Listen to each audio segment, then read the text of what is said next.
Pandian store சீரியல்ல அடுத்து வர எபிசோட்ல என்ன மாதிரியான ட்விஸ்ட் எல்லாம் இருக்க போகுதுங்கிறத இந்த வீடியோல பார்க்கலாம். ரொம்பவே சந்தோஷமா முத்துவேல் இருக்காங்க. அதுக்கு காரணம் கதிர் தான். கதிர் அந்த அளவுக்கு சந்தோஷமா பார்த்துட்டு இருக்காங்க. இத பாக்குற டாக்டர், இங்க பாருங்க, இவர் உங்களுக்கு என்ன உறவு என்ன எதுன்னு தெரியாது.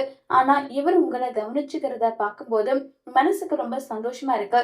இதே மாதிரி நீங்க இருந்தீங்கன்னா கண்டிப்பா உங்களுக்கு கூடிய சீக்கிரமாவே ரிகவர் ஆயிடும் சொல்லி சொல்றாங்க.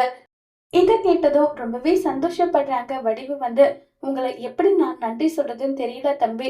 எப்போ ஒரு விஷயத்துல நீங்க பிரச்சனையில மாட்டிக்க போதோ அதை வேடிக்கை பார்த்துட்டு நின்றுட்டு இருக்க மாதிரியே எனக்கு ஒரு நிலைமை வருது. அதை நினைக்கும் போது மனசுக்கு ரொம்ப கஷ்டமா இருக்கு, வருத்தமா இருக்குன்னு சொல்லி ஃபீல் பண்ணி பேசிட்டு இருக்காங்க வடிவு.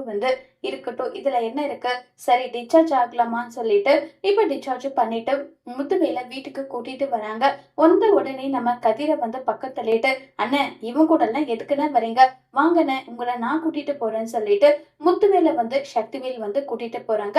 இப்ப நம்ம முத்துவேல் எதுக்காக சக்தி அவங்கிட்ட கோபப்பட்டு என்னத்தை நீ சாதிக்க போற, நம்ம இன்னைக்கு இருக்கிறவங்க நாளைக்கு இருக்கிறது கிடையாது, அப்படி இருக்கும்போது கோவப்பட்டு எதை சாதிக்கணும்னு சொல்லிட்டு தான் பேசிட்டு இருக்காங்க. அண்ணன் நீங்க இப்ப திரும்பி வந்துட்டீங்க, கல்யாண வேலையெல்லாம் அப்படியே நிக்குது, என்னென்ன பண்ணலாம், கல்யாண ஏற்பாடெல்லாம் திரும்ப பண்ணலாமான்னு சொல்லிட்டு கேக்குறாங்க. உடனே வடிவு தம்பி கொஞ்சம் யோசிங்க, எது இருந்தாலும் யோசிச்சு பண்ணுங்க. என்ன பிரியமா என்ன சொல்றீங்க, அப்படின்னா கல்யாணம் ஆகாம நான் இப்படியே இருந்து செத்துடணும்னு சொல்றீங்களா? அப்படிலாம் நான் சொல்லல குமாரு. அந்த பொண்ணு தவிர வேற ஏதாவது ஒரு பொண்ணு பார்த்து உனக்கு கல்யாணம் பண்ணலாம்னு தான் நினைக்கிறோம், வேற ஒண்ணும் கிடையாது. அதெல்லாம் முடியாது, எனக்கு சுடர் தான் வேணும், சுடரை நான் கல்யாணம் பண்ணிக்க தயாரா இருக்கேன்னு சொல்லி குமார் சொல்றாங்க. உடனே முத்துவேல் அவன் சொல்லிட்டான்ல, அதுக்கு மேல நம்மளால எதுவும் பேச முடியாது. குமாருக்கு இதுல சந்தோஷம்னா எனக்கும் இது சந்தோஷம்தான்.